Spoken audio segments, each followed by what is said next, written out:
Hi everyone, welcome back. I'm Geraldine, your host.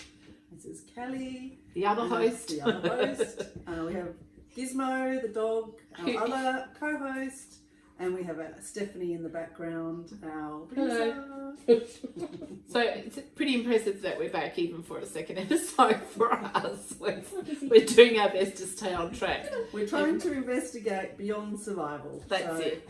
We're glad that you could join us, and we're looking forward to this session. What's today's episode about again, Geraldine?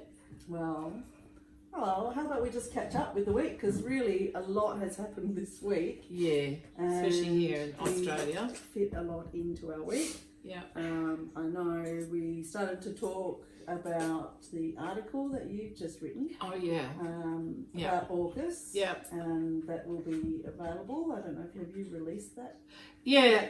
So I woke up this morning about 4 o'clock in the morning, and I was probably a little bit angry about the news I've been sort of looking at over the last 3 or 4 days.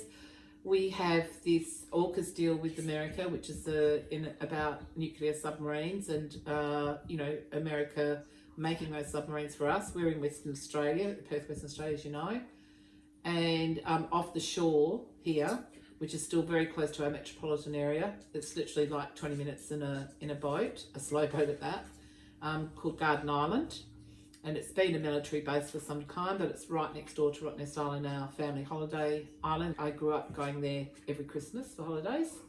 So it's kind of, it's a little bit close for comfort. And within the AUKUS deal, it seems to be in America's favour, not us. And we have another organisation called Canuck, and I'm probably more supportive of that one, as an alliance between Canada, Australia, New Zealand and the UK.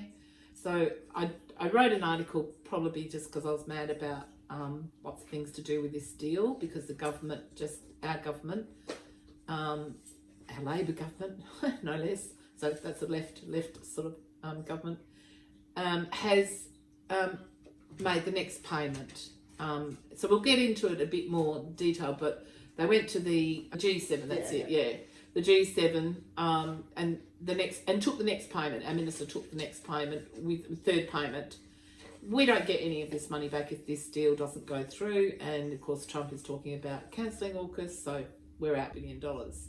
But that's nothing compared to what could happen if we go through with the deal. So I want to talk about that probably a little bit more towards the end of today's conversation, because I know that you want to talk and discuss, and I do too, want to ask you questions about more along the lines of beyond survival. It's all about beyond survival, but whether you're talking politics or personal, it all meshes, doesn't it? So we'll get to that a little bit later, but in the meantime we're going to talk about what, Geraldine? Well, I'll do my catch up from the more serious, and I think it is And you're going to tell us a little bit. Geraldine just got back from Melbourne, by the way. I'm back from Melbourne. I'm wearing my she said about 6 hours sleep or something. My Melbourne dress.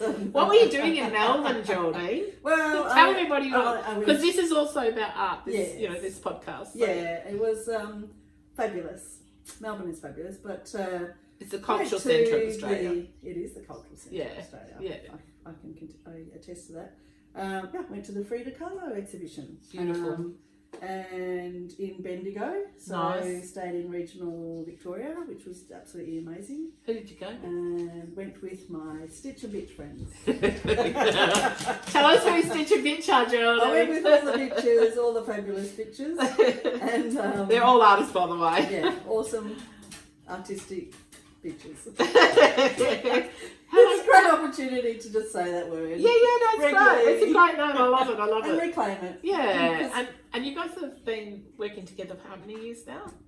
Oh, look, we did start. Okay, it's a formal female artists group, and I sometimes say it's like a support group, and we meet fortnightly in each other's homes. It's by so a bit like this. There's someone hosts, and there's lots of making and lots of eating. It's a lot like this right now. Welcome to my life. This is fantastic. This is the way to go. Yeah. So we eat drink, make, have exhibitions, workshops, and then occasionally we do field trips. So it's a field trip, and Frida Kahlo really is very, you know, it was like a mecca for strong feminine energy, I guess. Yeah. And it's very popular in Bendigo Art Gallery. Full credit to them, did a fantastic job with the exhibition. Nice. And the premise of it was curated by her great niece, and it was kind of like the story behind it is after 50 years of post Frida's death,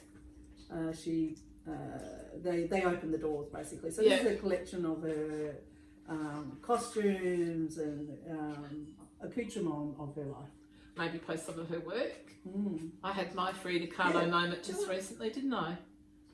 Did you? Yeah, because what did I do when I was bedridden for the 6 weeks. I had a fall and broke my hip, tore my hip apart.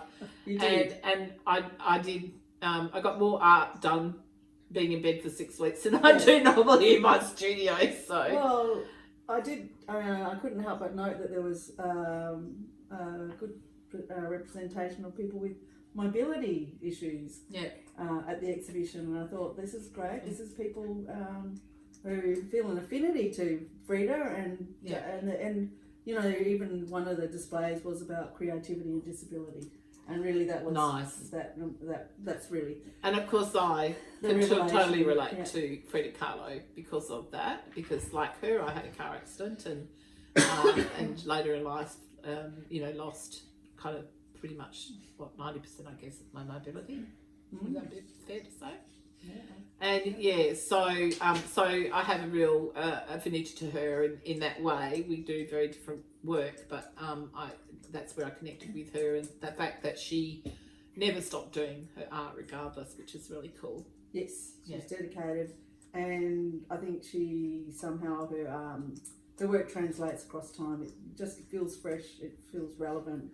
And she still has, post her parting, she still has a lot to inspire us. Yeah, look, it proves it's that. Story. It's amazing. Like, I mean, I don't know whether you guys have seen a documentary about her, but the car accident was pretty full on, and she had a few other incidents after that you know, it further kind of enhanced her disabilities, and then she spent a lot of time in between surgeries and things, long periods of time in bed.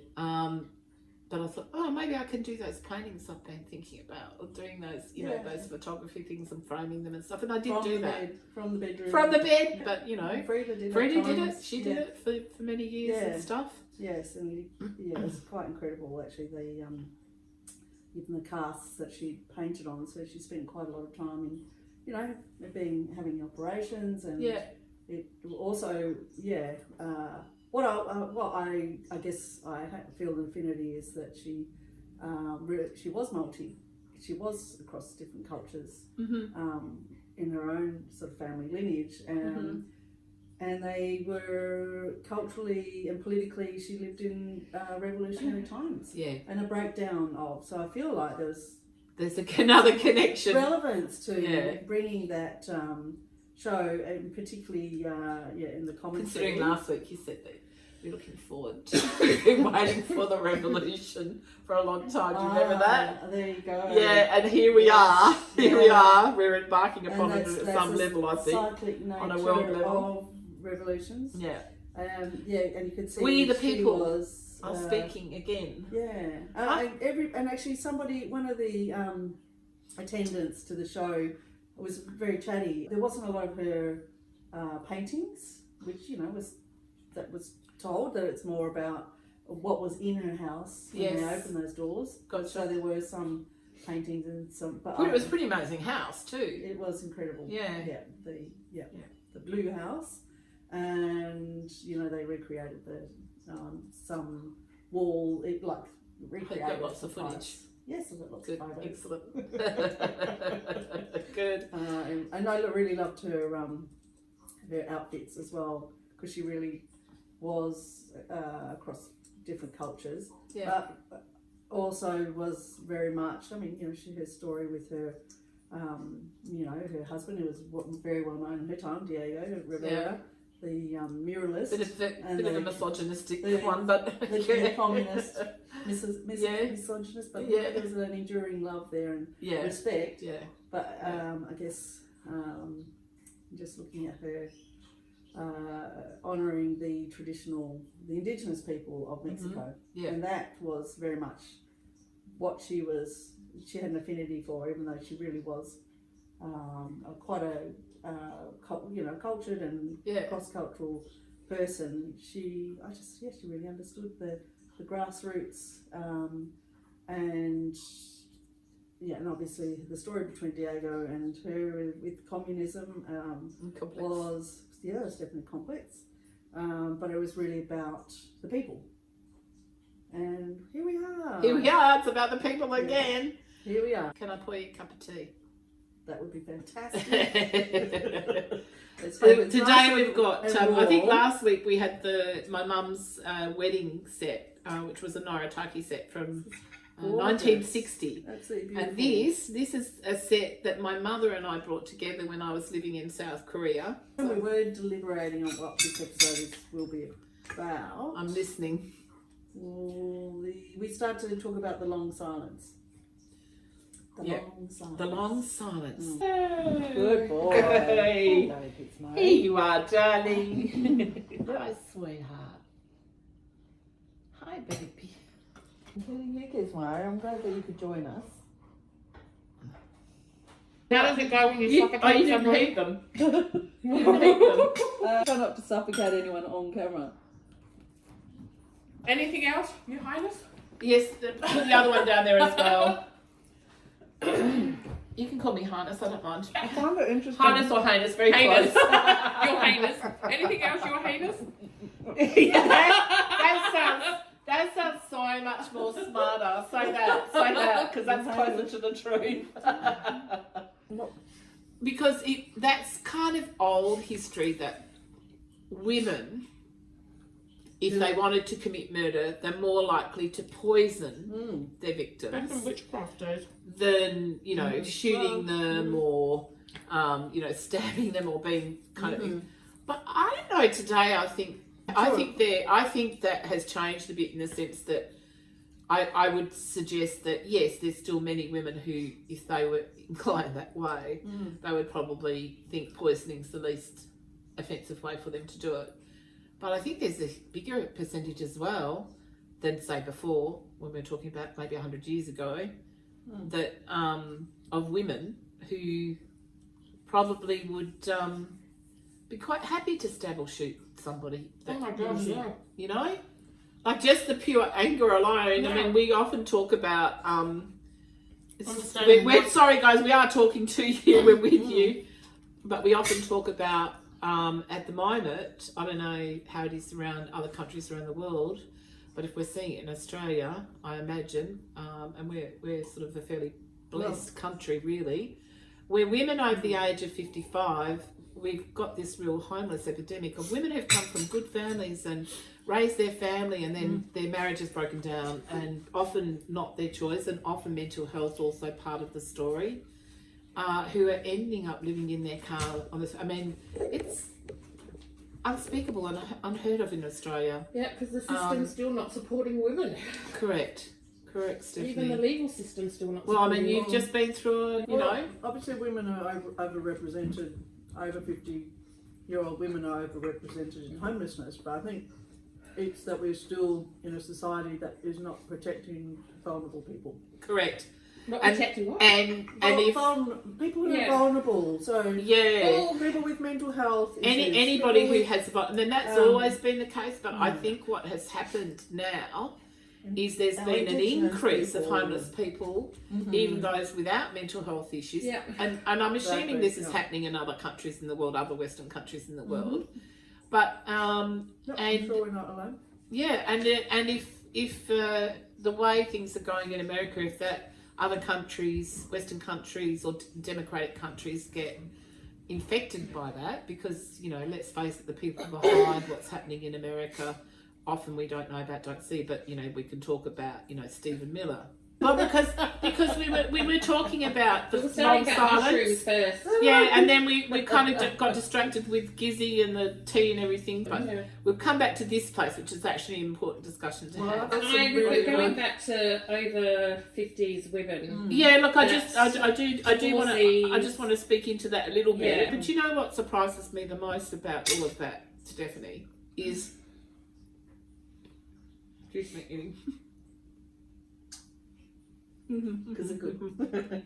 Sorry, I have to have a taste. Very nice, Geraldine. Very delicious. Thank you.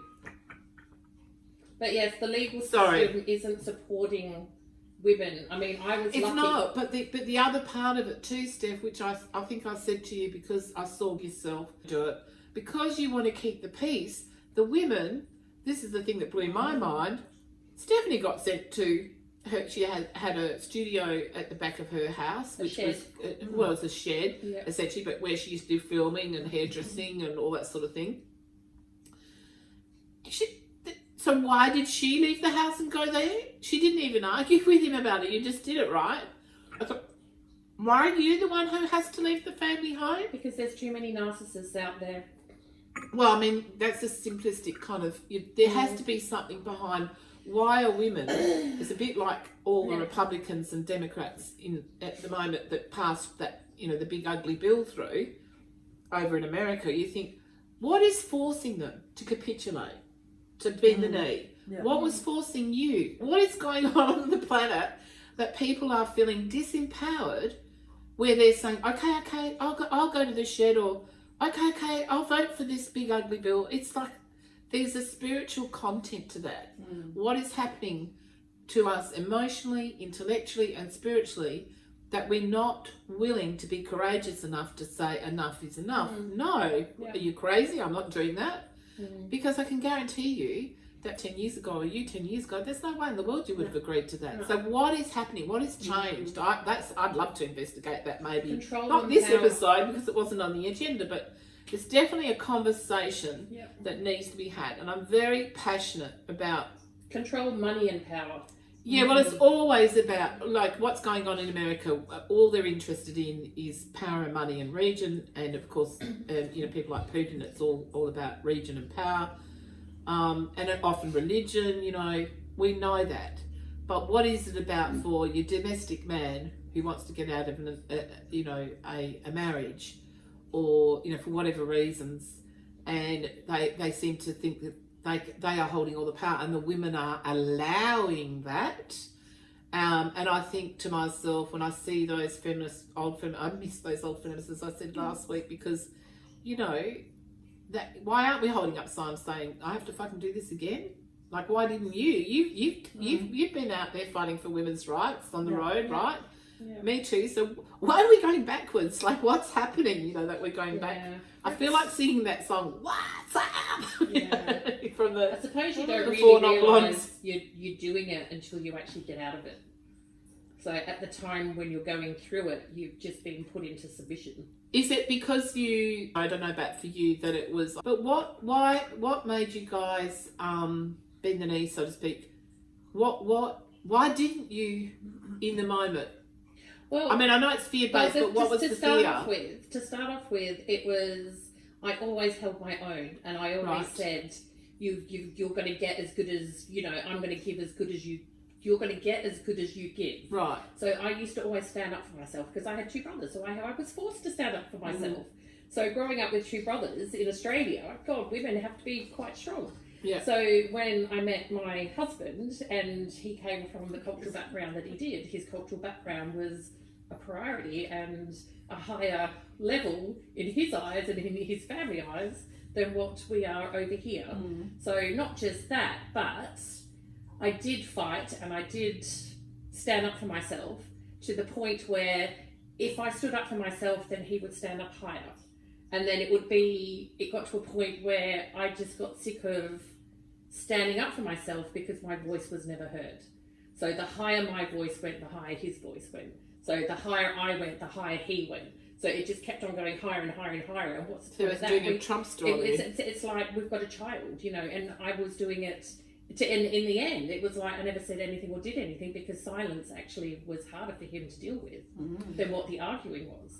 So for me, and is there a little bit in there as well? First of all, I imagine doing that backwards and forwards stuff on a constant basis would be quite exhausting. It's incredibly exhausting. And so, do you get to a point that somebody has to give, somebody has to rise above it, somebody has and let go. Yeah. And also, but pay the price by getting, living in the shed, which is beyond my comprehension. As a woman as well, because you're the nurturing one, you're the caring one, you're the one that's looking after the babies, you're the one. I mean, I know men do that as well, and other life partners do that as well. It feels like but a reversal. The person that's out there earning the money, being it male or female, and in my situation it happened to be male, he thought he controlled and owned everything because he earned the money while I was there. So he had a very baby boomer mind of like. So he basically thought he owned everything, even our child. I'm the breadwinner, so I'm the decision maker. Yeah. So therefore, it was his house, his child, and I was just the spare. So the spare got kicked out to live in the shed behind roller doors, while he stayed in the house with our child. So. Anyway, we're definitely going to do an episode on this again because we've touched on it today, but it's definitely something I've been thinking about, even in like talking to John Carey. It's our local minister, state minister for homelessness and aged care and stuff. He's very, very good. Not many good pollies around, but he's a good one, and has maintained. Being good. I think it's. But would love how he's doing a lot of these tiny houses. What he's done is invested government funds into buying tiny houses because it gets some of these people off the street, gives them a place to live, and it becomes a permanent place for them.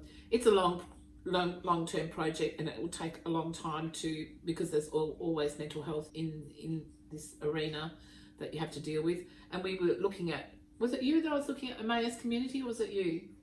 I was showing you about the Emmaus community where my auntie was. Yeah, you've shown me. It's But I know. Just an amazing community that it's a different model now. He doesn't get any government funding. He does it all through private sort of funding. And he started with one house, and these people who've lived on the streets for many years due to different mental illnesses, they were able to join him. My auntie was the first resident. And then he just kept buying houses in the block. Now it's the whole block except for one corner house. He took all the fences down the middle, and everybody has a role in the community. He used to be a musician, and now then he was a priest with the Catholic Church, and now he's called Brother Al because he's chosen to do this work. The model is what is amazing, and again we'll have an episode where maybe we talk about that. We could maybe even go and do a podcast from there just to show you how amazing this model is. And I just wish that people would pay more attention, more politicians would pay attention to this model. If we could use this model as a spring point to help resolve this problem of homelessness. And my passion, of course, is particularly with women over the age of 55, particularly those with mental health issues, because I can see it as a solution. And with Kerry doing his tiny house program, there's real hope there, with that. I don't know how we can work together, but I would like to think that we can help in some way. Coming back, I heard, it's just a line, it's a slogan, I guess, but we don't. It's not a mental health crisis that our communities. Yes. Excuse me. It's actually an emotional health crisis, and that's why the Emmaus House is such a great model because it's connecting people. So people. Very quickly, it gives them all purpose. What are you good at? What do you like doing? When you lose your connection to your family, your neighbourhood, your friendship groups, your workplace, your all your frameworks, and a lot of the time because of mental health. Where humans need connection. Yeah. Well, I think what the key is out there, and what he has done is given without judgment every single body who comes into the Emmaus community a purpose. So he's, what do you like doing? Yeah. He's got one house that's just full of musicians, one house that's full of artists, and then he's got other houses of people who love doing gardening. My auntie's house, she loved to cook and she loved to go and shop, and so the whole house is in charge of getting the food, and then they have a commercial kitchen as well as each house that has its own kitchen. so they can choose to eat in a community or choose to eat in their houses. And so everybody there has a purpose, but nobody's pressured. He's just an amazing person and has created an amazing model and had lots of experience. And we're getting told by the producer to go back to what the purpose of the episode, the long silence that we started this episode about. What we're talking about here is all of these situations we're talking about have had their moments of this long silence. So I think probably if we're going to bring it back to relevance. Bring it back to the relevance of what this episode's about. Hang on, I've got to get Come over back, this. everybody, Yeah. Stuck. And Gizzy's awake finally. Stephanie's stuck. Stephanie's stuck and Gizzy's awake. But the natural thing for us is to have 5 conversations at once, right?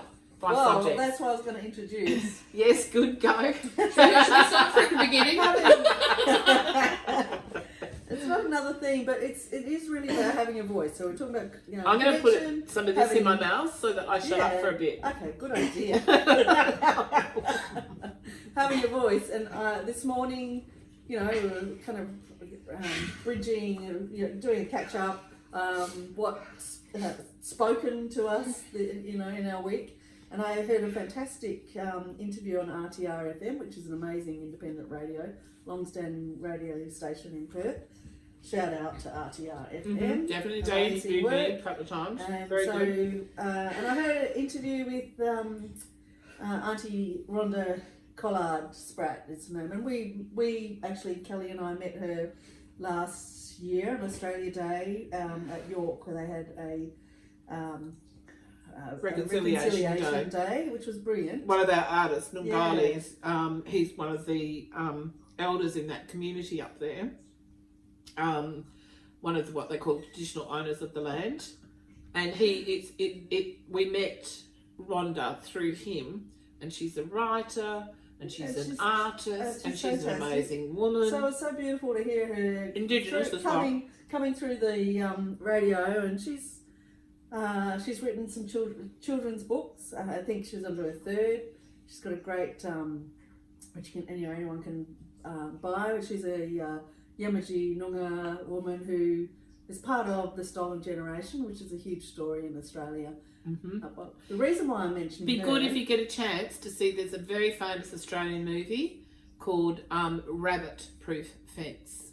If you can get it, I think it's available. It's actually shown through schools. They use it in the educational. Yeah, I'm talking about other people in other parts of the world. Yeah.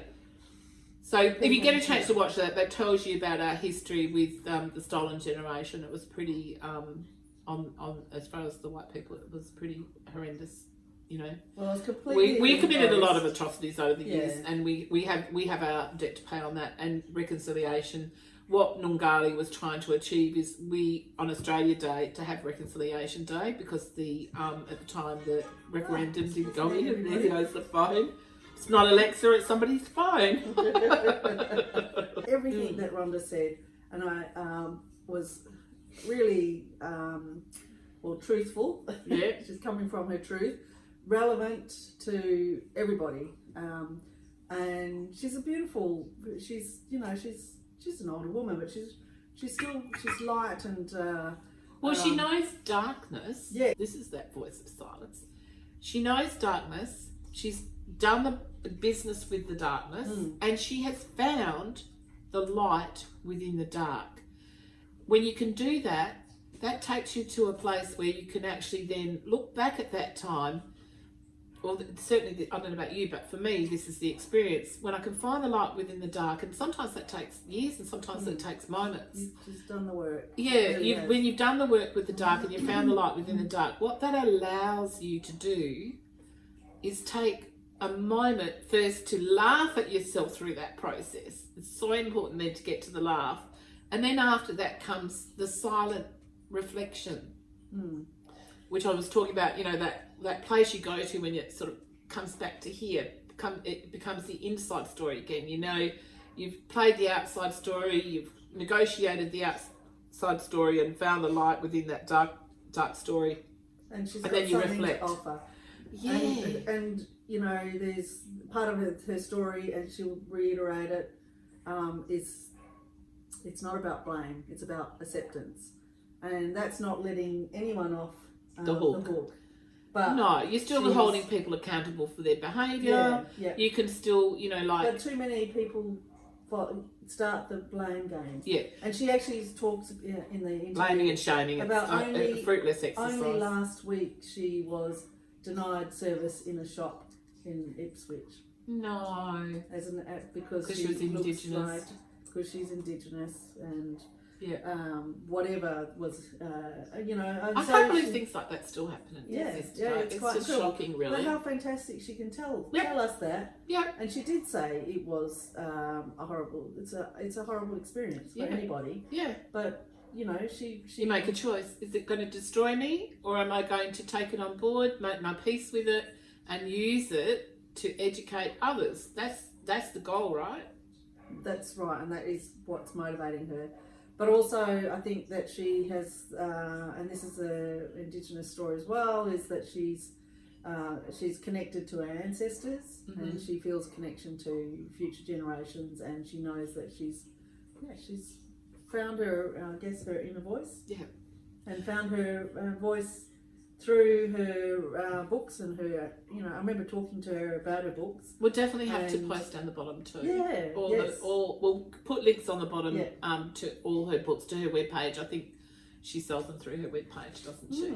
And she, her story was as a stolen generation child taken away from her place, is that she, and I find this so hard to even comprehend, she didn't receive a hug until she was 21 years of age. Oh gosh. So she was very good at it. But when she she find self-love. That's it. First, you have to find the light within the dark, and then you can use that to help others that may be going through that. But do you remember her speech at the Reconciliation Day? Yes. Where she talked about that. And she talked about, people are surprised, my own people are surprised when I say that I don't hold any grudges about being stolen. That she's making a very clear choice, and I think that's what it is in the end. You make a choice to do it differently, you know, to embrace the pain, work through it, and then choose a different pathway. I remember one of my sisters saying to me one time, I kept saying to her, because she kept, you know how you can get caught in a loop and just, you know, something bad, and you just keep going in circles with it, and just can repeat. Yeah. And nothing is resolved, or you're just staying in the dark, right? And I said to her, she said, well, you can't change the past, Kelly. And I said, no, but you can definitely change your perspective of the past. You know, if you change your perspective of the past and how you see it, it's almost like a bird's eye view. Once you pull yourself out of that pain and then look at it, you can look at it with new eyes, and you might then be able to see all the other players in the story, what their contribution to it was and why. And I find, I don't know about anyone else, but I find when I can understand what has happened and what's played out, then that helps me find my way out of the dark and find the light within the dark. So when we talk about, I want to go back to the title the episode of the discussion we were meant to be having today of the long silence. Yeah. I think that is the long silence in between something happening that might be traumatic in your life, having a time of self-reflection, and sometimes that can take years and sometimes that can take moments, where once you've done your business with it, it's not about forgetting it, but it is about forgiving all concerned, because forgiveness is for you more than it is for the other person. Then you can move out of that role of silence. For me, when post car accident, when I was 23, I think in the first episode 0, I read in that Beyond Survival, I talked about how my moment was, once I kind of finished all the surgeries and things, so I had the car accident at 19, I think I was 23, and then I was, you know, mobile again, and so we used to go and dance until we dropped until into the wee hours of the morning, and that was how I dealt with my pain, by dancing it off, both, you know, mental, physical pain. And then on this particular evening, I couldn't do that, and I just sort of thought, okay, I'm just going to go and get some water. So I said to my friends, "You continue dancing. I'm going to go and get some water." And I sat on one of the couches, looking out onto the dance floor. Everybody was in a well-known nightclub at the time, and the 80s, folks, the 80s. That's all I've got to say. There's just think of the 80s. I just want to know which nightclub now. It was the Parmelia Hilton. Remember the one that was underground that you would go down underneath? Wasn't one of my haunts, but yes. No, it wasn't one of mine, but it was the girls I was going with, and I didn't care. I just wanted to dance. So anyway, I sat back on the couch sipping and I was looking out over the crowd all dancing, and a lot of them were, you know, probably aged between, was kind of more older people there. So I guess maybe we were the youngest there at that time, but most when you looked at it was kind of people from 25 to 40. If you can, tight-lip, coming in. And then I looked out and I felt like the blood drained from my whole body, because all of a sudden I thought everyone's broken. They're so broken.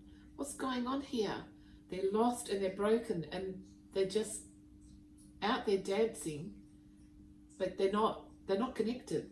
They're not connected to their surroundings. They're not connected to themselves. And I remember feeling,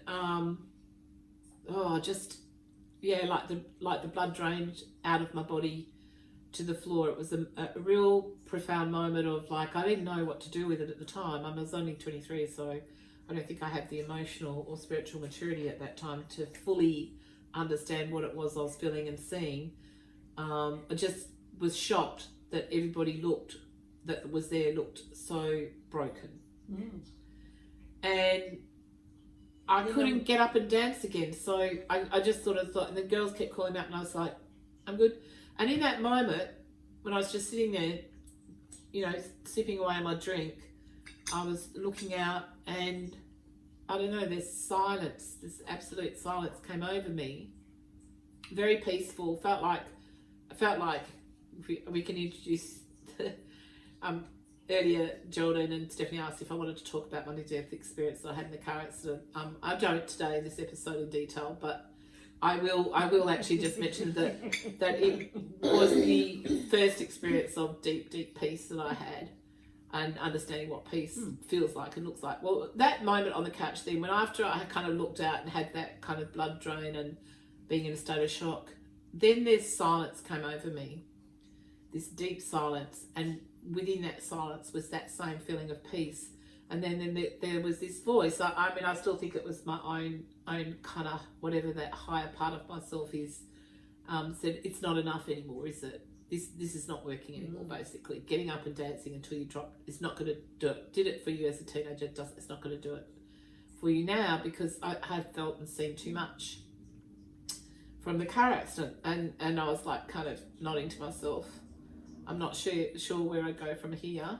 And that was the first experience that I had of seeing, it's like somebody put like this text running across my brain, beyond survival. Well, I had no idea what that phrase meant at the time, as I said in the episode 0, but it stayed with me as the silence did, and the reflection did, and as the feeling of peace. And I could, after that moment, whenever I needed to just kind of calm and pull myself back to a place of calm, if there was chaos going on around me or even in my own life, I could tap into that. I could tap into that silence and bring that feeling of peace and just recalibrate myself in that moment. And I don't know that I, at 23, would have had the ability to do that if I hadn't had that experience. So when we talk about that moment of, silence, that's my reference point to it. Yeah, your inner voice as well. Yeah, it is. They gave you a voice. Yeah. Not and again, it's a little left of centre again in the mind. It's not really just the inner voice. I always see the inner voice as more emotionally driven, but this is something different. This is in an alternate kind of reality. For me, if I talk about my inner voice, I'm immediately referring to my own kind of, present kind of state of consciousness and emotional stuff.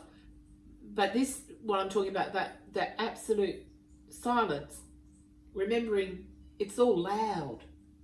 It's a nightclub. But it was like someone put a kind of silence over me. I couldn't hear any of it. It was just quiet.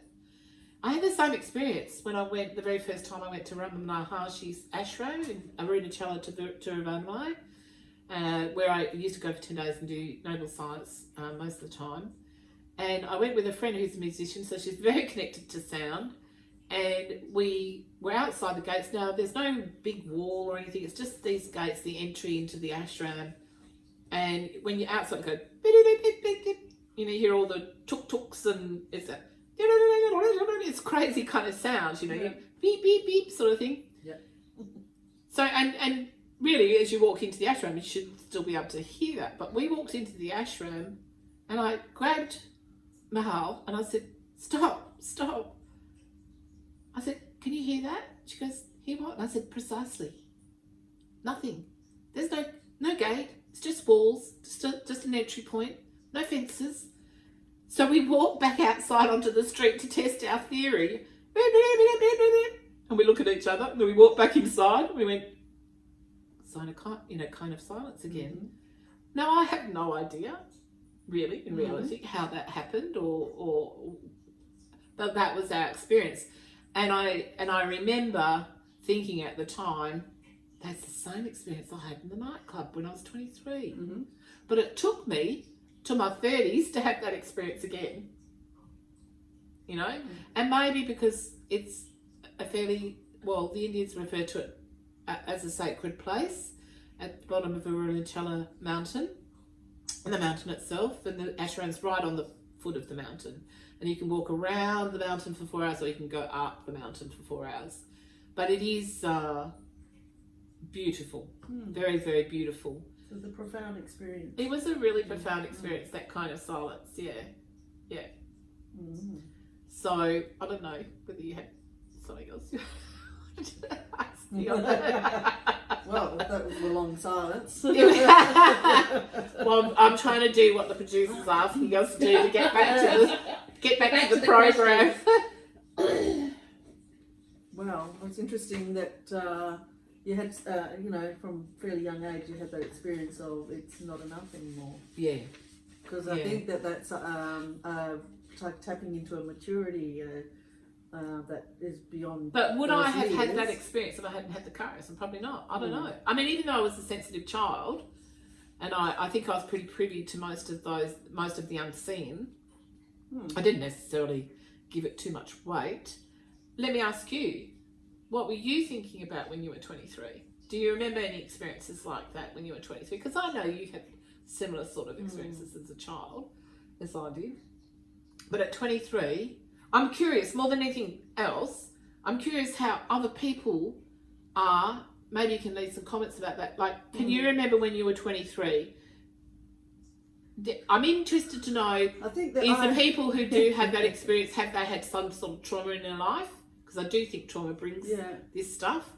It kind of catapults you into it, I think, out of a survival mode at first. And then when you catapulted into that kind of, then within that experience you find beyond survival, because you realise there is actually peace within the chaos. You can find the peace within the chaos. I think at 23...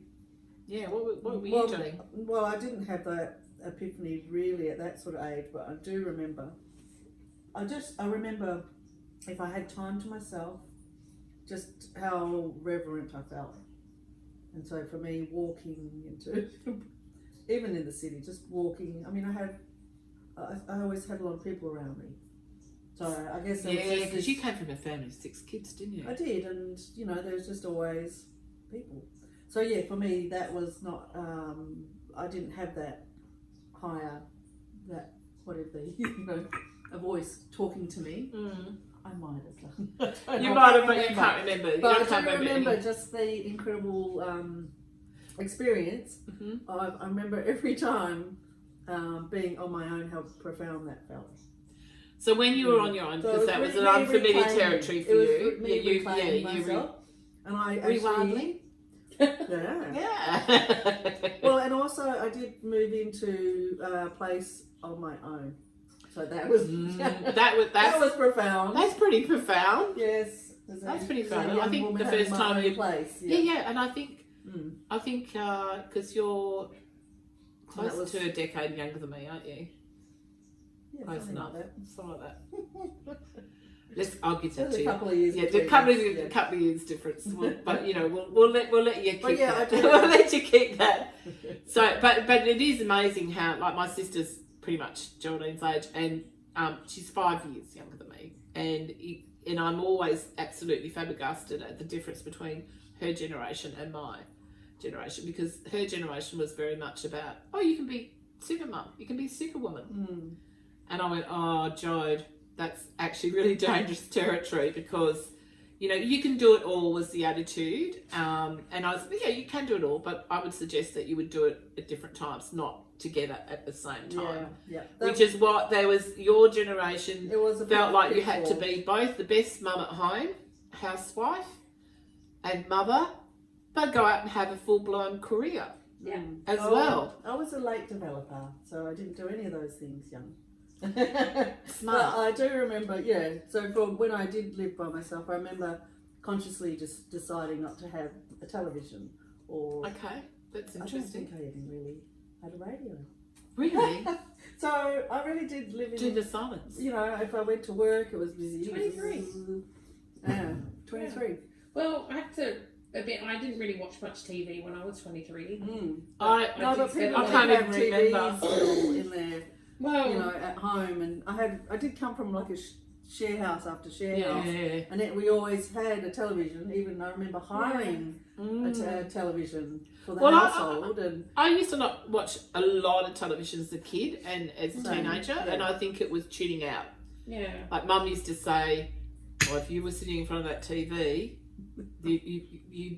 I didn't exist. Nobody else existed. But it was my way of being able to shut down from the chaos and block it out. Yeah. But then when I got to my 20s, I couldn't stand having the telly on. I come back into it now again. But I haven't watched normal TV for 20, 30 years. But I do like all the, you know, I like YouTube, and I like all the, I like that you get to choose and watch what you want. Yeah. So, and of course being now sort of being housebound, I suppose, for the last 6 years or 7 years, I would have been lost without all my political podcasts and all my, you know, all that sort of thing. But so it's interesting that in your 20s that you said when you lived on your own, you didn't have even a radio. I didn't. We had a TV, but I never had time to watch it. I was always working 14, 16, 18 hour days. I mean, and if I did do anything, you work and then you go out after work. But I did do music. I did play music all the time. A thing called the pub where I was when I was 23. Yeah, well, that's it. That's another version, isn't it, of blocking life out.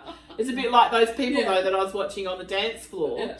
That still was working for them. It wasn't working for me. It couldn't work for me anymore. But it was still working for them, and that's relevant too. Yeah. You know, there's nothing wrong with that. Yeah. You're ready when you're ready. Yeah. You can't force it. You know, I honestly believe that stuff is spontaneous. If you try and force it out of willpower, you might be able to do it for about a nanosecond, but eventually it will just, you know, you won't be able to.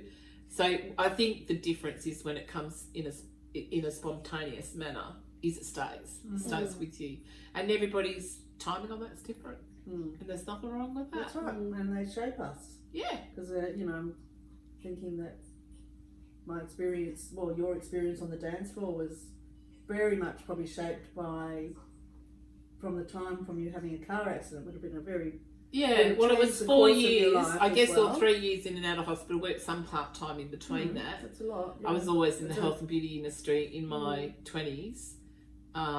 Which led me into working mostly in advertising, and then somehow I ended up with a restaurant supper club, but that's another story on its own. But at 23, I was still in Perth, and I was on my way to Melbourne. I was on my way to moving to Melbourne. It was around America's Cup time, When we had the America's Cup here in Perth. I think we're the only country in the world that. No, that's when we won it over there, but 4 years later it was here. So it was, because I was 23, and we didn't wait till the final. We had to escape because we were dating all these Americans, and we sort of had to make a quiet escape to Melbourne. The three of us.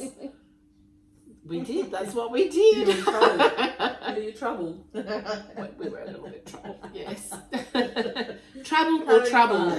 I don't know which one. Maybe both. Back when we were 23, because I'm thinking of my experience of 23. I was living in Folkestone in Kent, in England, and everyone. Another different kind of story. Everyone just went to the pub because nobody had phones. Nobody had phones. But the pub, people you think you just went to the pub. Yeah, but people also. It's important to. The pub is something different, guys, to going to a bar and drinking, right? Yeah. The pub is a place in England, not so much here, it's a little less here, but in England it's really important as a meeting place for family. And friends. And you take your dogs. You take your dogs and you take dinner to be cooked. And you always go to the pub if you want a good roast dinner or carvery sort of thing. And it's not necessarily it can be a place where people get drunk and bands play and stuff, but which is what it was more like here, wasn't it, Geraldine? Yeah, it was more about going to the Nookanbara and watching bands, and everybody got off their brain. But my experience in England was the pubs were as family orientated as well. Yeah, so it was equivalent to texting your friend now. Really? Yeah. Well, because instead of how so? Because we didn't have phones back then, so we used to sit with our friends and chat with our friends. I still want to do that. I still want to talk on the phone. People now will just spend their whole time texting each other instead of actually sitting in the pub and having a conversation. It's interesting because it's interesting that you said all that because. I just had a conversation with my sister and my best friend who, like, I've been busy, they've been busy, and so we haven't been catching up as regularly as what we usually do. And which used to be like at least once or twice a week, or, you know, but now it's more like every 2 or 3 weeks sort of thing, but everybody's busy. And so they want to ring me. Jodie says, I'm going to ring you at least twice a week on my way to work so we can have a good 20-minute conversation on the phone. And I said, Joe, you know I don't like talking on the phone. I said, she said, that's the only time I can. I said, if you want to sit down and video chat me and I can see you, I'm happy to do that.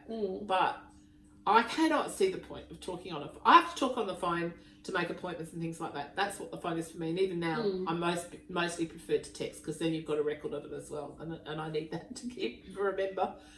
But otherwise, I'm not interested. My attitude is if you want to come and have a conversation with me, then come over and see me and have a cuppa with me and sit down and be normal and civil. Watch a podcast with me, watch a movie with me. You know, whatever you want to do, have dinner with me. Like, I love to cook and all that stuff. So I'd much rather that and have quality time where you actually properly engage with that person. I'm just not interested in talking on the phone at all. Because I think I had, in my work life, I had to talk on the phone all the time. And so now I'm over it. I don't want to do it anymore. And I just prefer to see people face to face. You know, friends and family. Well, you want to talk to me, you want to see me, just quality. come and quality time and connection. I'm gonna give one of these to Kizzy. Kiz, you want this? Oops. You want this, So baby? I've been waiting for my tartlet. I know it'll touch on Frida Kahlo and Rhonda, only Rhonda Collard Spratt, and coming from a women's perspective and what, you know, women's experience in our society and how that's changing, not changing quick enough in some ways and changing very quickly in other ways. Yeah, I feel like the women's movement has gone backwards a bit at the moment, to be honest. It has, but time for another feminist movement, everyone. Well, and that's quite clear in America when you see the protests. You see all those older, beautiful, amazing feminist women. From the 70s and 60s, 70s and 80s, really. So I think that we're coming back to the core values, and one of the core values is listening to one another. Where we're seeing... I'm doing my best. Do more listening and talk less, Geraldine. Geraldine. We're listening. Everybody listening. Yes. Participating. Yep. Connecting. Yep. See, look, I've got my Yeah. hands down here, so I don't talk with my hands. I'm just trying to do listening now. Good. Well done. Okay. Thanks, Geraldine.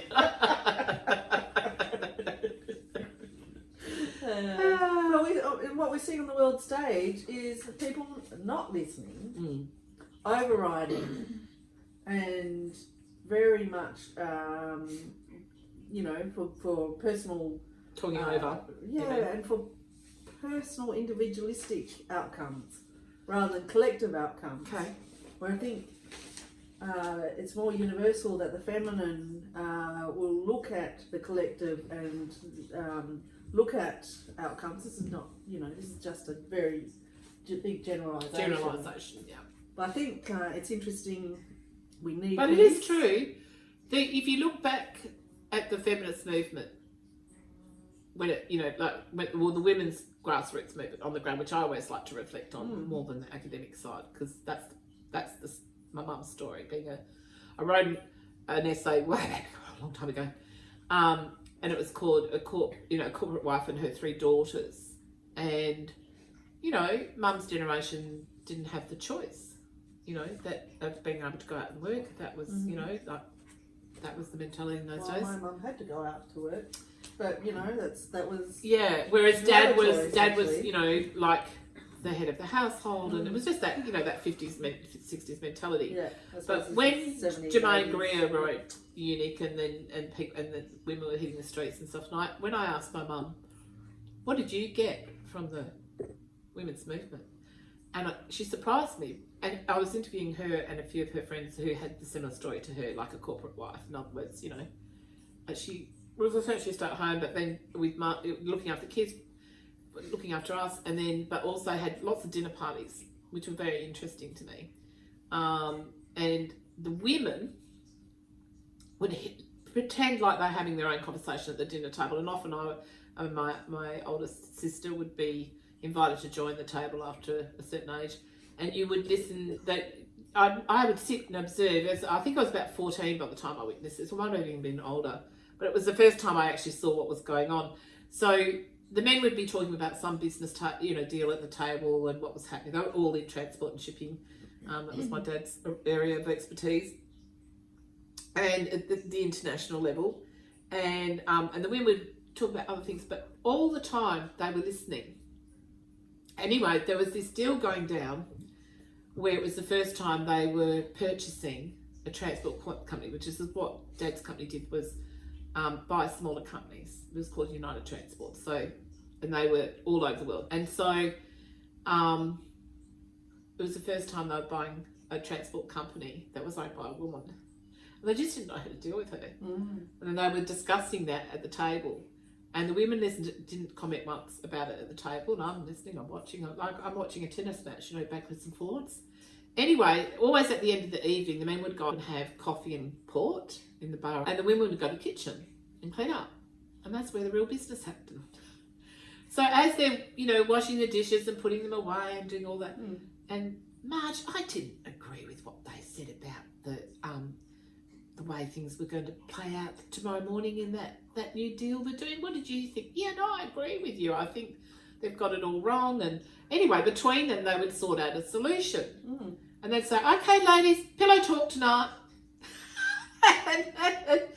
And they would all go home to their husbands and do pillow talk. And guess what? In the morning, the deal was done exactly as the women had planned it. Of course, pillow talk was very real. It was not only real, it was their only way of getting things done. Yeah. Because they didn't in those days. I don't necessarily agree with the fact that they had to use that kind of manipulation sort of thing. Let's just call it subtle manipulation. But I understand it came out of an absolute need and no other avenue for them at that time without putting themselves and their family at risk. And I thought it was extraordinarily clever and beautiful, really, because everybody was happy. There was no ajibar, there was no chaos with it, just let's just get the business done. They didn't need accolades for it. They didn't need to pat each other on the back for it. They just got it done. That's what I see as part of the grassroots. Now, did anybody else out there, doing the Mum never did walk and did the parades or anything like did the protesting parades or anything like that. The protests, she did. They were not those women that walked the streets, but they were doing their own version of it. Yeah, she didn't go out and burn the bra. But interesting enough, I told her the other two things that she said. But anyway, so that was their way of doing it, and I admired them for that. They saw an avenue. They were contributing in their own way, just very quietly behind the scenes and at a different kind of grassroots level. And I would like to see some return to that kind of, you don't always have to be out loud and proud. You know what I mean? You can just do quietly. If that's what you want to do, you can also be out loud and proud, of course. I think that's fantastic too. But there are women who may not have that opportunity to do that. And so I think doing the behind the scenes stuff and still doing it from a quiet place is a good thing. And they're the kind of people that I can speak to about this, of the way my mother dealt with it, and her friends, Now the other thing that happened when I was interviewing them, I said, okay, so that, basically Mum was saying, I said, so what was the big change for you, Mum? Like, what made the change for you as a woman in the feminist movement? And she said, well, the very first thing was being able to have access to the pill. And I said, how so? How did that make it different for you? She said, because we could finally have sex like men. We could just not have go hell for leather, not worried about, because in those days it was all, they didn't use condoms and things if you were married, right? So, and there wasn't the pill. And she said, for the first time, we could finally have sex like men, where we didn't have to worry about being, can you just move that bottle to the left? Didn't have to worry about... To the left, to the right? To the left, to the left, to the left. Keep going. Bit more. There you go. So they didn't have to worry about... couldn't see me. But just check that camera, you can't, it's not in her way. No. Falling pregnant, basically. Which was, in those days, that's why women had like 4 and 6 and 8 babies, because a lot of them didn't have any form of contraception, and so that was the way it was, and depended on their religious beliefs and all that sort of thing. Yeah. So that was the first thing. The pill gave them, empowered them. Well, I'll tell you my personal story, my family story was, there was the no blame rule came into play. Okay. Where you didn't have to have a reason to leave a relationship. So that was my mum's opportunity to move out of a detrimental, a relationship that wasn't serving her. She didn't have to go to court and prove that this, that or the other was happening, and could just step out. And I think there was the single parent allowance was just coming in. Now she was really capable. Explain to everyone what that is, Mum. Well, it was basically a parental allowance for the parent You had who single was mother's caring. pension. Single, yes. Yeah. That's when it came into play in Australia. Yeah. And you could be on it until your children finished school. That's right. And my mum could earn an income as well as have an income supplement. You could top it up with part-time work without having to go to work full-time. Yeah, it was really good. Because in those situations, that was still part very good of her story, was when the relationship broke down, my dad withheld money to the family. And that would have been a fairly common story. It wasn't uncommon. Yes. Still is. And still is happening. Still is. Still happening. Unfortunately. And now they call it coercive control. There's some language around that, but that still is not really being acted upon in dynamics of relationships. It might be known. I don't think it might be known. And being called out. I mean, we're only just seeing the billboards saying coercive control is not okay. Yeah. And that's probably something that, as someone in a relationship, they know, some part of them knows that they're in a situation that's not Even it's if they don't have beneficial the to words them for as it, to- like as they to have a somebody feeling with else. it. Yeah. Yeah. And it doesn't serve anybody to be in No. that sort of relationship. No. And we're just starting to break that down and break through that. Yeah. But you know, that's going to take quite a long time. And I think that's what I'm Well, hoping. I just want to say the two other questions that, and I won't go into detail about it, but the second question I asked Mum and her friends was, you know, like, okay, so that was the pill gave you that power. What was the second most important thing that happened? you wanting? What would you like, Stephanie? What would you like, Stephanie? Would you like? would you like Really? a tart? Well, I can recommend it. A tart for a tart, darling. Anyway, the second question was, her second answer was to that. Well, the next thing was hair colour, Kelly. Mm. Oh. And I was like, no, come on, Mum. Seriously? She said, absolutely. She said, you know, us corporate wives, we had to deal with the possibility that our husbands would fall in love with their secretaries and run away with their secretaries was not an uncommon story. Yeah. It was hard for me to sort of comprehend that. I think when I wrote that essay, it wasn't an article, it was an essay for uni, I would have been in my early 40s. So it was really hard for me to comprehend how a hair colour could change, be such a big, huge, important thing. And then when she said it in that way, I went, so for the first time you could look like you didn't have grey hair, so you weren't older, you could look younger, and that was important. So again, just another little left of centre kind of reality thing for them. And then I think the final one, what was the final one? There was a third reason, or a third thing that made a big difference to her. Both those combinations of like the pill, then being able to colour your hair, and then the women's movement happening at both academic and grassroots level, And political level, then allowed Mum to feel confident enough to go out and work again. So one of Dad's overseas trips, she went and got a job as a credit manager in an office in the city, pretty flash office. And he came home and she was working there. Yeah, doing, basically doing their credit controlling and stuff. And like she probably had done that for the family. Yes, managed the household. In that way.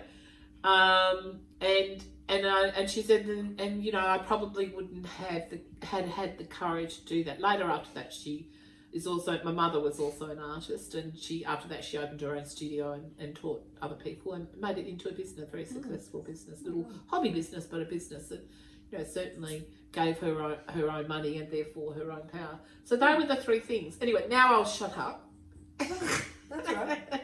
I was just thinking this is really, we're talking about the battle of the sexes and genders, and I'm hoping that we're sort of moving through and going beyond that. And I think there's been a return to it. That's why I bring it up, because when you see what we've been seeing, where women are becoming, over the age of 55, it's become an epidemic of women ending up homeless. It's crazy when they've had a whole life of being a wife, raising children. Where are the children? Why has the husband got no responsibility, or the ex-husband, all those. So I think, and I think we got lazy in the last 2 decades. I think we got lazy. Yeah. And I think the younger women coming up now are feeling that.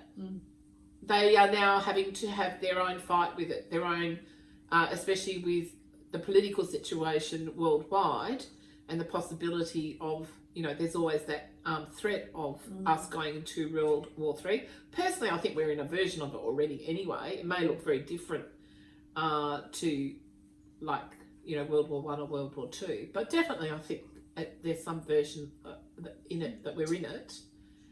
And so not only do you have young men who are struggling to work out who they are, having an identity crisis, you also have young women, whilst they're getting out there and getting degrees and getting, feeling empowered and everything, which is awesome.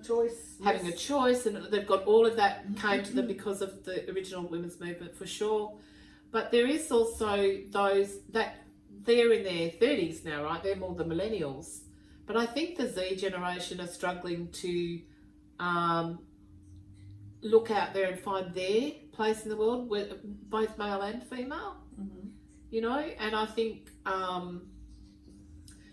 lot of the a lot of it I would have to say has to do with the state of the world, and they definitely can look to baby boomers and say, you did this to us. You're handing us a world that is in a mess, not just politically and socially, but also climate change wise, and and we're the ones that have to live into this world. You'll be dead and gone, but we're the ones.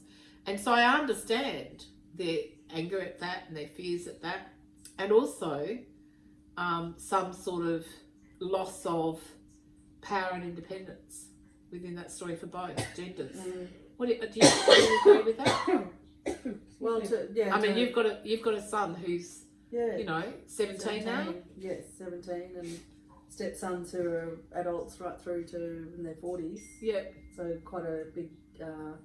But you've got millennials in your family. Lives. Yes, and you've got and the Z generation. Yeah, multiple. They're the children in your life. Yeah. So I don't really see the males so much lost, but I think that's sort of we're coming through that. Well, I think the millennials are different. Definitely the male millennials are different to the Z generation. Millennials, I don't know why we separated Y generation from millennials and it all became millennials, because I really think that there is a gap. Yes, you've got Gen X, and then I think it should still be Gen Y, and then the millennials. I think they should, but they're not. They've kind of put them together. Yeah. We are getting to AUKUS, Stephanie. Yeah. You've been talking for an hour and a half. Okay. So it's a lot to to take in. You ask me questions, and I'll do my best to remember what I've written and answer them. I think this is a great read, Kel. Is it? It is. I did it at 4 o'clock this morning, guys. I watched all these programs last night before I went to bed that excuse the French, but pissed me off. Of what was happening around AUKUS. Well, we're coming Explain back what AUKUS is. Well, do I have to? Yeah. It's the trilateral security pact between Australia, US and Okay. And it's supposed to be a game changer for Indo-Pacific relations, and security particularly. But its relevance in Australia forking out $368 billion over 3 decades for some nuclear submarines. I think a lot of Australians, in particular really Virginia, wanting nuclear that submarines, revisited, considering what's happening on the world stage and the way the US is. So basically, behaving. AUKUS is exactly as Geraldine described it. It's something that I've been watching and looking at.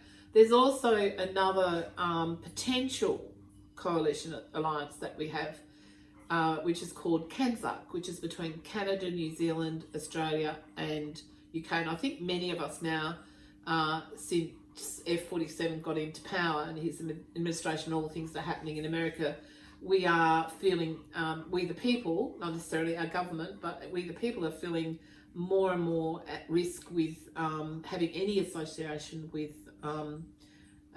the F47 administration, not the American people. We adore and love the American people. I've got many American friends. Yeah. So it's got, and we are 100% there, supporting in any way we can, obviously. But of course it has an effect around the world. What's happening in America has got this kind of reverb around the world. So all of us have been put at risk. And this is one of those situations where the question has to be asked, and we have to look at it deeply as a nation of, is AUKUS more of a risk for us than a benefit? And I would, my personal opinion is that it actually is more of a risk for us, both financially and even at the security level, because it is a deal that is completely in America's favour, not ours. Yes, we talk about AUKUS, billionaires and the future of allied security. Yeah. And you talk a little bit about, you've obviously gone in deep and talking about the billionaires, and the billionaires, we'll name in particular, some billionaires are making a lot of money from weapons. Yeah. And that's where the world really needs to start talking up and finding these alliances for peace. Yes. So I'm going to just talk a little bit about like the AUKUS deal. We currently have a lot of our own Navy specialists in training in the States and also the UK have the same sort of thing. Kelly, Alexa, stop. It's got a reminder for me to have my injection. Yeah. Anyway, and basically, you know, it doesn't serve us well. There's nothing good that works for us. We've paid 3 payments down so far, and we will never get that back. The deal was done that regardless of whether we take, receive these submarines, nuclear submarines. Sit down, love. Sit down. Sit down, Giz. It's all right. Okay, good boy. We don't get that money back. That was the deal that was done. Now, the deal wasn't done with this administration, it was done with the Biden administration, actually. It was when they were doing exercises out in the Pacific and stuff like that. Anyway, so I don't think it's a good deal for us. The other part of that deal is that the American military and in particular the Navy, we have a Navy base in Garden Island. It's quite a quiet base. That's where really just mostly the submarines hang out. Now, we do need new submarines, no two ways about that. But do we need the Virginia nuclear ones? Can we not get ours from the UK or from France? Yes, we can. In fact, we had already done a deal with France and it was cancelled to do this AUKUS deal. That, to me, was first not okay. And we, the people, didn't get to vote on that in any way, shape or form, and I think we should have been able to have our say with it, but we didn't. Most people didn't even know it was happening or it was going on. So now we're in a position where America has also a lack of trained people, even though they're training our people as well. And what's happening is they should be producing 2.1 to 2.2 submarines a year. They are currently only doing 1.1. So are we going to be taking, we're meant to be receiving our first one in 2030. It's almost guaranteed from most experts that that's not going to happen.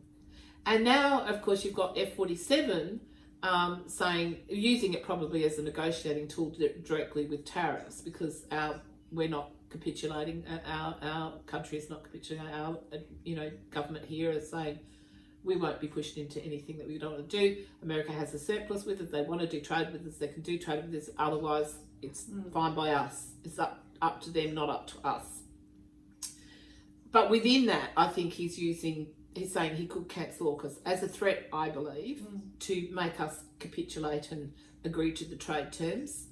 And I don't think either of those things should be happening. I think we are strong enough as a country to stand on our own and not be forced into something that we probably will never even take.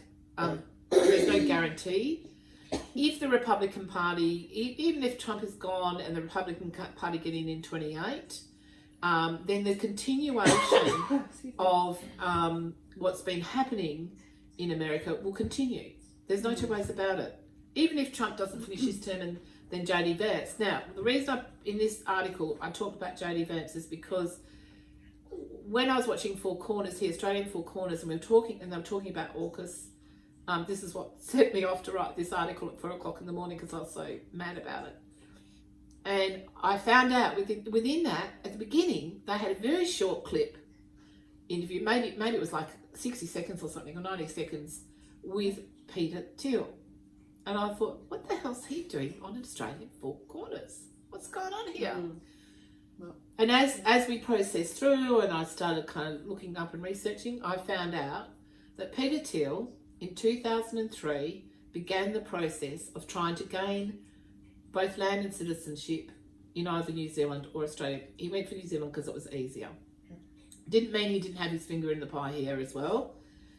And he was quite clear about what his intentions are. He has a lot of strange conspiracy theories that for someone who's meant to be quite smart, I'm sure he is smart in a different way. And he then was given citizenship. He pretty much brought his way in. And a lot of the normal guardrails in place, the 1,300 days that you have to be living in the country, all of that was set aside, and he paid a lot of money. I've got it in my article there, the amount, But essentially, in I think it was 2013, wasn't it? The 30th of July 2013, I think. That's right. People can read. They could read the article. Anyway, so what happened was on that time he was granted citizenship, and he brought hectares, not acres, hectares of land in New Zealand. Now, New Zealand it's like our sister brother country, probably. What the relationship between America and Canada used to be, it's very similar to that. We have a very good working relationship between the two countries. They're very close to us. At once upon a time, many thousands of years ago, they were attached to us, including Tasmania. We were all one big continent. And they have a very rich cultural history, Maori history, Indigenous history. Many thousands of years. Like our Indigenous like have been here for 65,000 years. That makes them the oldest civilization on the planet, continuing still here. And also New Zealand's a small place and only has 3.5 million people.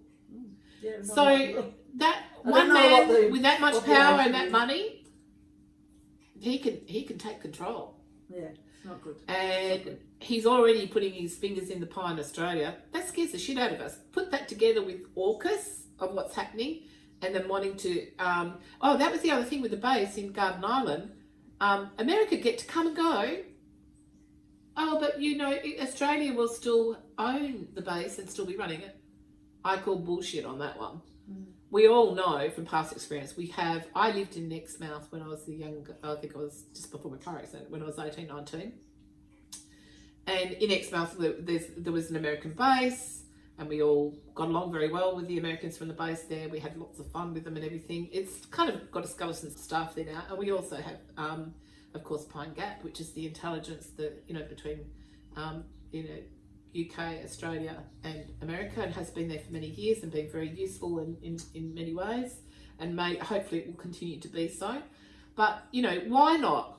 If they really want to have their own base, do it up in Exmouth. You've got a base there already. It might not be functional at the moment, but I'm sure it wouldn't take too much to activate it. I don't know what the story is with the waters there, but surely they can build whatever because in Garden Island, you can get on a boat, get to Garden Island within, less than 20 minutes on a boat, right? So it's too close to the metropolitan area. Well, it's all very interesting. Can I come back to Rhonda? Yes. The lovely Rhonda? Yes, please Shout out to Rhonda, Auntie Rhonda. Yes. In the interview this morning, she was talking about her book about apocalypse. It was one of the stories. I think it's the third book, which are these small wallabies that roam Rottnest Island. Yep. And the reason for her doing that book is to highlight the preciousness of environment and our Australian animals and our life here in Australia. But the other thing is because she's like so many people, has an online presence, and she got a lot of hate comments basically online when she may be launching the book or launching a book. And one of the things is a lot of people basically, saying all sorts of horrible things. And she reflected, she felt like saying, well, I'd like to see how you would feel if China invaded, took your home, took your jobs, didn't pay you. I often think about that. All those things. I often think, because we are at threat for that. Yes. And especially with what's going on the planet. Very much a well-rounded, coming back to the AUKUS conversation. And they recently the Navy ships that came and showed themselves off around and then went into Australian waters without permission. Yes. They gave us notice too late. Gave us the example of this is what it's like. Well, it's actually a real threat. The stolen generation. She didn't respond to that. Those hateful comments in that way. But in the moment, she felt like. But obviously, she put it in a much more kind way. Yeah. And that's what she reflected in the conversation, is that we need kindness now. Yeah. And we need peace. We need peace talks. Yes. We need to talk up. And that is going back to the original. It is within the silence that you find the light within the dark. And then from there you find compassion for all concerned. And when you can find that compassion, you're able to give, to forgive those who trespassed against you, to put it in that word. And I just I got a lot from that conversation. Yeah, But the other thing really is, and I think this is something that a lot of people, Indigenous people, especially people who have found their way back to their Indigenous families and their cultural their culture basically, is that the principle of take what you need and kindness. And thinking of ancestors and future generations, and the not acceptance, not blame, and how much can we take from our Indigenous people and right across the planet? And I think that is really what's coming through a lot of people. I mean, people walk around with kindness, beautiful, positive messages now, because we do need. You do need more positivity. Absolutely, and I do agree with you that we really all have to get out of this shaming and blaming. Shaming and blaming, I get it. It some people need it to, with fire, it kind of fueled with anger to be able to it's a useful tool sometimes. But if we continue just to stay in that space of anger and shaming and blaming, look, anger has its purpose. I get that. It gets things done sometimes. The women's movement, are we angry still now? No, right? But there's a new anger surfacing, a political one, and a worldwide kind of version of that. So I think, embracing the no shaming and blaming game. Hello, darling. Hello, my handsome boy. It's important because it only serves its purpose for a nanosecond. Yes. And then, you know what? Just drop that. Let's just get to the real core of what's going on here and find resolution. If we have lost the art of even trying at least to find resolution, I do still believe, even in this chaotic world we're living in politically, I do still believe in the art of diplomacy. Hence the cup of tea, by the way, or sitting down and eating food. When we did the Istanbul Biennale, right? And it was called Taste of Tea, right? And I actually took it very literally. Normally I'm not that didactic, but I took it very literally and said, I went round and interviewed different people and had a cup of tea with them in the gay community, because obviously it's a 99.9% Muslim state. And I learnt so much. It was 6 hours of footage, basically, because I interviewed 6 people from across the spectrum.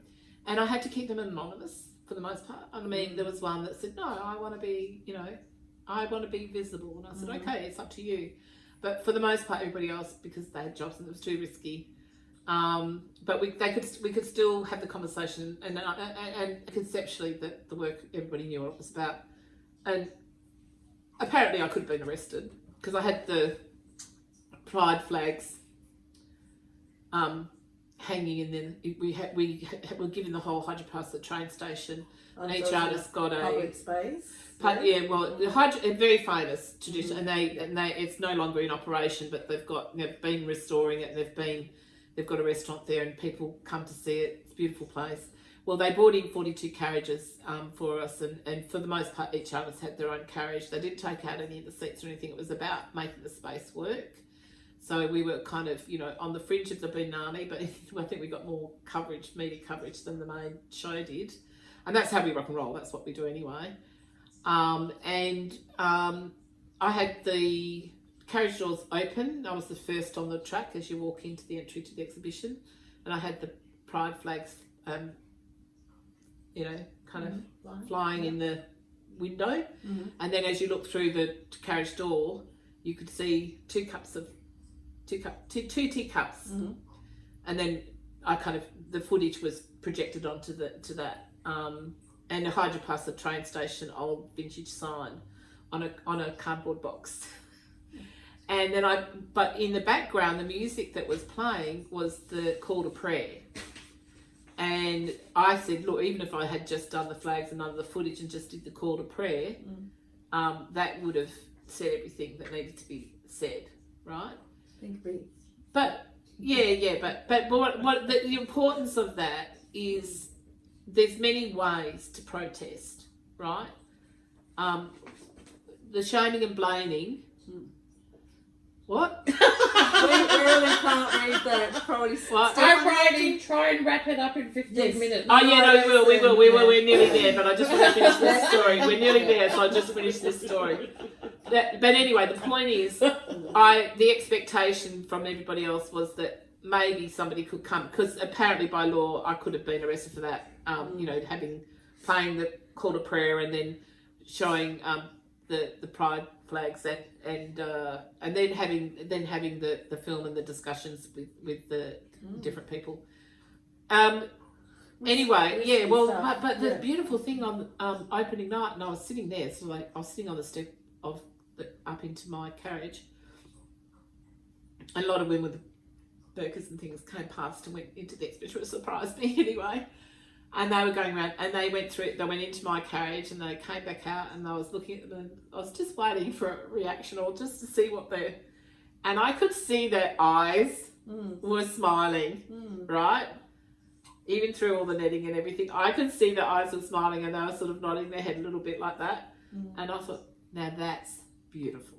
That's perfect. That's what I needed to see, and my job is done, and I can go home now. Well, I'll relate my Castlemaine story. Yes. Going to the mill at Castlemaine, so shout out to all the businesses at the mill, which is the most incredible, cafes and vintage bazaar markets and the most incredible Austrian cafe. But there's a mural there, and it's a young woman, funky woman, and she's basically saying, courage is contagious. So in that moment, you really probably gave people the permission to be courageous. Yeah, I think so. Yeah. I hope so. I look at, they were amazing people, and as I said, I've still got 6 hours of footage there. I don't know, maybe one day I can make it into a documentary for them, but I don't also want to put them at risk with all the craziness going around. Still going. But to our surprise, look at Turkey. Turkey's actually on the world stage, kind of doing the unexpected, really. You know, considering they're still a 99.9% Muslim state and follow that to a T religiously and politically. So making breakthroughs. Yeah, they are. They must be, because I think there's been a few events that have surprised us all. That's right. I mean, it's all in the fact that they were steps. supporting Ukraine. Small steps instead of Russia. In the past, they've tended to support Russia more. But the other surprise was, meeting all these people and hearing their stories and hearing how they negotiated that territory within that kind of consciousness, I guess, or, political and religious kind of, cultural situation.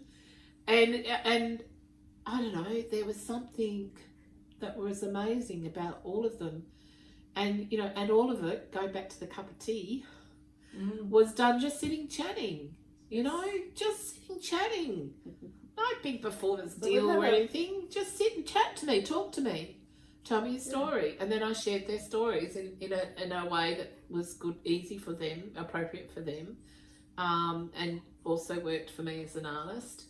And then the people who came to see it, I think the exhibition was up for 4 months or something then, and even the way that the press took it all, like all the there was 42 installations, 42 houses I think in total, from all over the world. Part of the Nine Dragons head group, it was 9 dragon heads that put the Biennale on. They're the people we met in Korea 30 years ago. And it was an extraordinary experience, and I still go back to a lot can go down over a nice cup of tea, guys. Well, I think that's many things can be talked about and resolved. I think that's our moment to wrap up. So really, it's been freewheeling. Yeah. Long winding. That's all right. If you've managed to That's stay with what us editing's to this for. point in time, that's fantastic, and we've enjoyed your company. Yeah. And we hope you've enjoyed our company, and stay tuned for our next episode of Beyond Survival. Yeah. Who knows what we will be talking about. And look for the links down below, because we'll put all the links to all the things that we've talked about again in this episode, as we always will and do. And maybe I'll find another art installation. Maybe I can even put the Eastern Ball piece at the end and some of the other artists' work So as we were well going for that to show. Come back to some sort of writing or some sort of artwork. So well, they can read the articles. So we'll just put the links there. I always post. I've only just discovered Subtract. Still don't know how to use it properly. So I think I've got 10 subscribers. Yeah. But I post it anyway, and then who comes across it comes across it. But if you're wanting to find the article, that's where you'll find it. It's on Subtract, and we'll put it with this episode. And we'll put it with this episode. A link with this episode. Look forward to next week. Yeah. Don't forget to laugh, and breathe. And that's it. Kelly, we're going to sign Stephanie. off with continue to laugh, love, and breathe. Love. Yeah, and love, especially little Kizzy. He can't wait to get out from here. Anyway, Live. over and out, folks. Bye. Bye.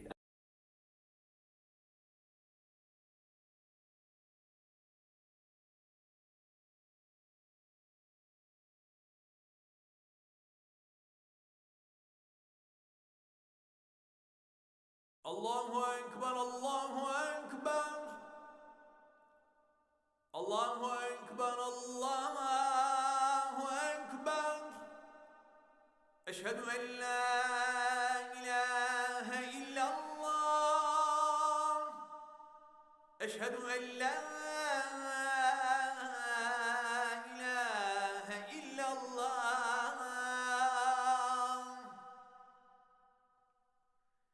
Eşhedü enne Muhammeden Resulullah. Eşhedü enne Muhammeden Resulullah.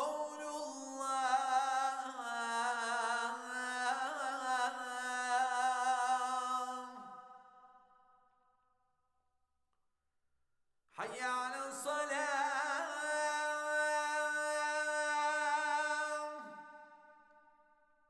Hayya ale's-salam.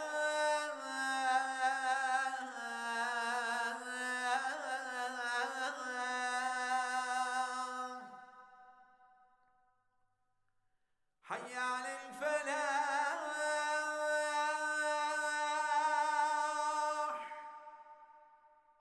Hayya alel-felah.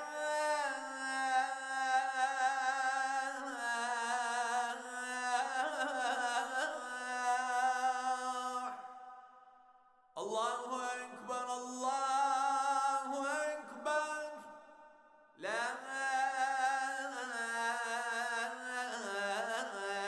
ilahe illallah.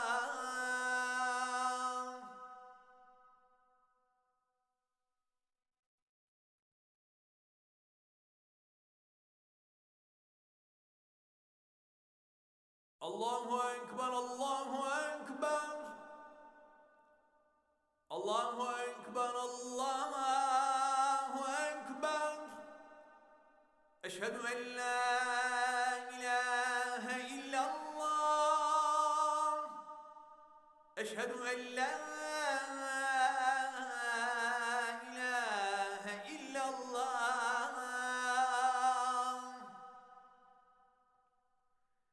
Eşhedü enne Muhammeden Resulullah. Eşhedü enne Muhammeden Resulullah.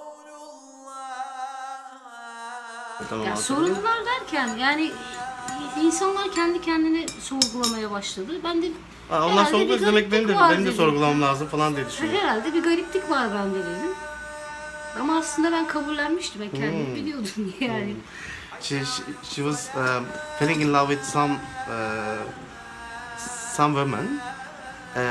She didn't come out, officially to her family or to the people around her. But they knew that she was gay. Okay.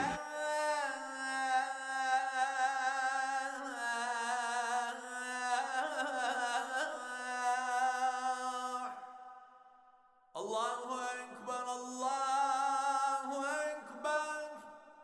La ilahe illallah. Bundan 20 yaşına Evet. kadar o Çocuklar. sıralar from 14 until 20 she was homophobic. Ne? Evet. Sonra So now, what age are you here? 19. 19. Allahu Ekber, Allahu Ekber. Allahu Ekber, Allahu Ekber. Eşhedü en la ilahe illallah. Eşhedü en la ilahe illallah. People who need to know that already know this. Bunun bir this itiraf sexuality. konusu olduğunu It's düşünmüyorum. not a subject for a confession. İnsanların beni herhangi bir şekilde kategorize etmesini sevmiyorum. They don't. Yeah, he doesn't like want that. to be categorized. I like that.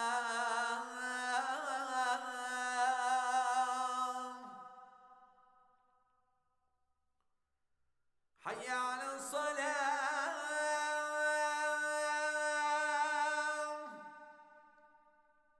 حي على الصلاة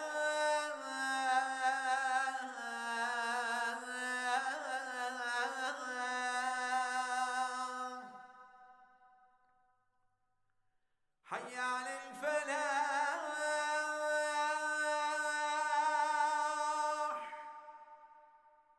حي على الفلاح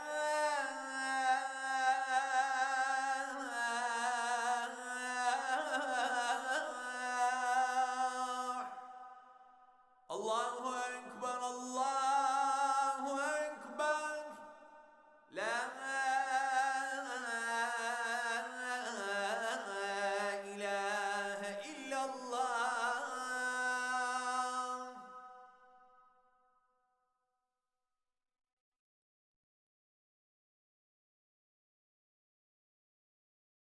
Nineteen. 19. So just before O 20. son yaz. O son yazdan sonra.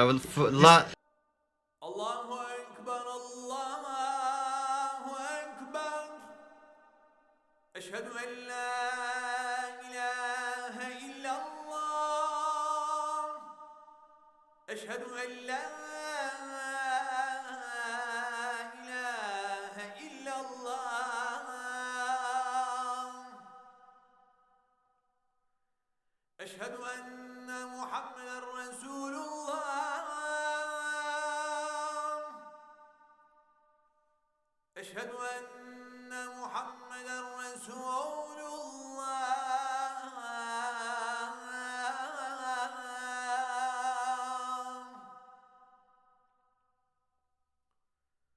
Hayya alel salah.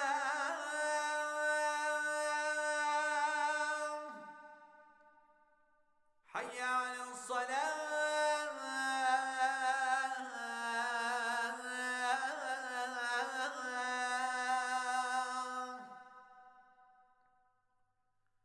Hayya alel felah.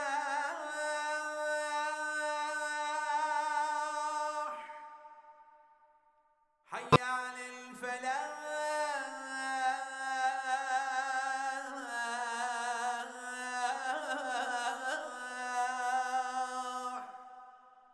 Allahu Ekber, Allahu Ekber. La ilahe illallah.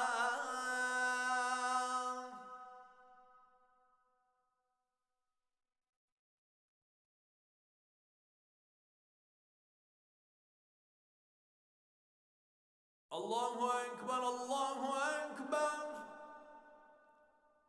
Allahu Ekber, Allahu Ekber. My name is Alisa. My department is linguistics and Özellikle cinsiyetlerle alakalı. I'm genderqueer. But And I don't care what about does it mean? genders. I'm a genderqueer. I don't believe gender. Gender is a spectrum and like a rainbow. We our flag and